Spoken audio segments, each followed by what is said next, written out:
आज आधुनिक उपाली वंदनीय डॉक्टर बाबासाहेब आंबेडकरांच्या अनुयायांकडे पाहिले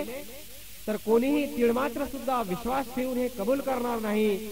की एकेकाळी हे लोक निर्वस्त्र, इज्जत नसलेले, भुके, कंगाल, तहानलेले, निरक्षर, अज्ञानी,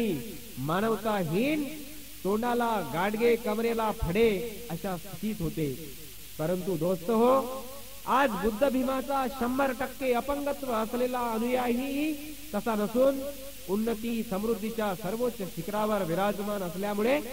शासकीय वाहनांचीच नव्हे तर बहुतांश अनुयायी स्वतःच्या सुसज्ज वाहनाने मनमोकळेपणाने ऐतिहासिक नागलोकांच्या नागनगरीला जातात. अशीच एक बुद्ध भीमाची दिवाणी नागपूरला जाण्याच्या तळमळीने, नागपूरला जाण्याच्या ओढीने पतिराजाला म्हणते,